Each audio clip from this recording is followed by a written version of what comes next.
Hello दोस्तों, कैसे हैं आप। उम्मीद करता हूं आप सभी लोग अच्छे होंगे। मैं हूं आपका दोस्त सुरेश कुमार और इस वीडियो में हम जानेंगे आईटीआर क्या होता है और इसके क्या क्या फ़ायदे होते हैं। हम अक्सर अपने घर के बड़ों के मुंह से सुनते हैं कि आईटीआर फाइल करना है, कल आखिरी तारीख है। लेकिन आपने कभी सोचा है आखिर ये आईटीआर क्या है, इसे भरना क्यों ज़रूरी है और क्या है इसके फ़ायदे। अगर आप भी ऐसे ही प्रश्नों के उत्तर प्राप्त करना चाहते हैं तो यह वीडियो आपके लिए ही है।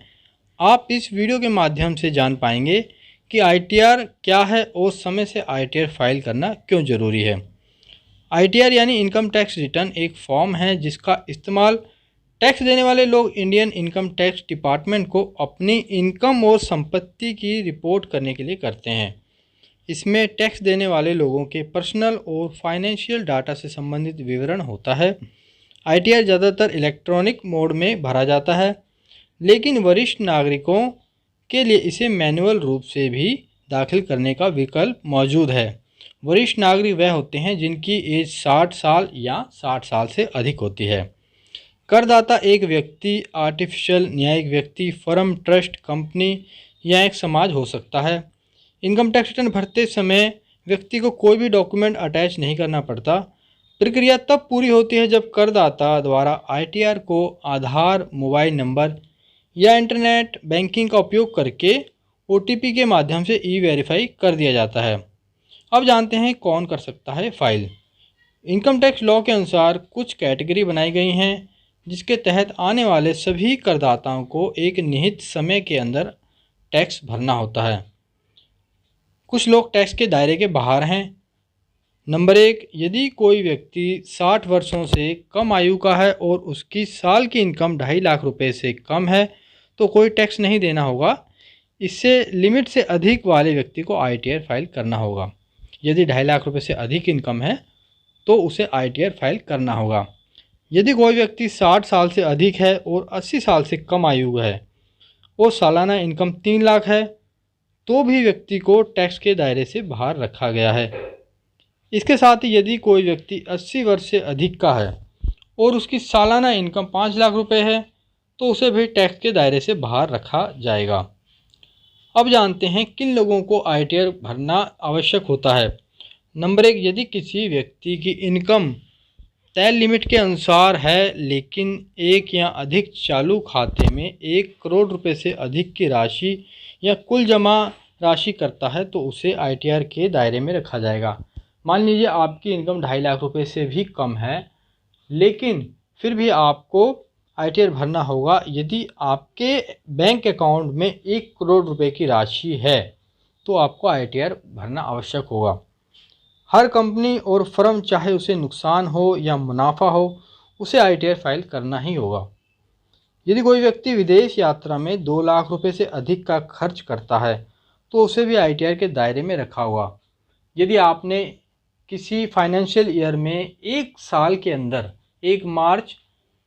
1 अप्रैल से लेकर 31 मार्च तक यदि आपने 2 लाख रुपए से अधिक का विदेश यात्रा पर खर्चा किया है तो आपको आईटीआर भरनी होगी।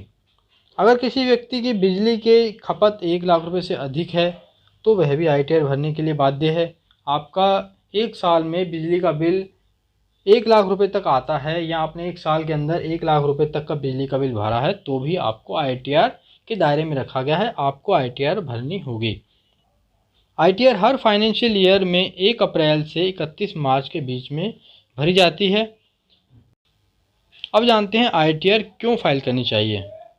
नंबर 1, पेनल्टी से बचने के लिए। यदि आप आईटीआर नहीं भरते हैं तो आप पर 5,000 रुपये का जुर्माना लगाया जा सकता है। इसके साथ ही इनकम टैक्स एक्ट 1961 के अनुसार आईटीआर भरने में देर होने की स्थिति में ब्याज लगाया जा सकता है। आईटीआर यदि आप समय से नहीं भरते हैं तो आपको पेनल्टी लगाई जाती है जो कि 5,000 रुपये तक है, और यदि ज़्यादा लेट करते हैं तो 5,000 रुपये के ऊपर आपको इंटरेस्ट भी भरना पड़ सकता है। नंबर 2, कानूनी कार्रवाई। अगर आप आईटीआर फाइल करने में लेट हो जाते हैं तो आपको आईटी डिपार्टमेंट से नोटिस भेजा जाएगा और आप कानूनी मुसीबत में फंस सकते हैं। यदि इनकम टैक्स डिपार्टमेंट यह महसूस करता है कि नोटिस का जवाब सही नहीं है तो आपके खिलाफ लीगल एक्शन भी लिया जा सकता है। Number 3, loan approval. यदि आपने हमेशा ITR समय पर फाइल किया है तो आपको लोन लेने में आसानी होती है। वहाँ पर आप अपने सभी ITR को दिखा सकते हैं, जिससे आपको लोन मिलने में बड़ी आसानी होगी। Number 4, visa. अगर आप वीज़ा के लिए अप्लाई करते हैं तो दूतावास आपसे ITR हिस्ट्री सबमिट करने के लिए कहते हैं। यदि आपने समय पर ITR भरा है तो आपको वीज़ा मिलने में भी समस्या नहीं आएगी। वहाँ पर आपको सभी ITR की फ़ाइल दिखानी होगी, जिससे आपको वीज़ा मिलने में आसानी होगी और आप आसानी से वीज़ा वहाँ से ले सकेंगे। आशा करता हूँ दोस्तों मेरे द्वारा दी गई जानकारी आपके लिए लाभकारी होगी और इसलिए आप इस वीडियो को लाइक करेंगे। यदि आप चाहते हैं आपको ऐसे वीडियो मिलते रहें तो चैनल को भी सब्सक्राइब करें और साथ में नोटिफिकेशन बेल को दबाएं, जिससे मेरे आने वाली वीडियो आप सबसे पहले देख सकें। ठीक है दोस्तों, आपको नेक्स्ट वीडियो मिलता हूँ मैं नेक्स्ट टॉपिक के साथ में। तब तक के लिए जय हिंद, वंदे मातरम।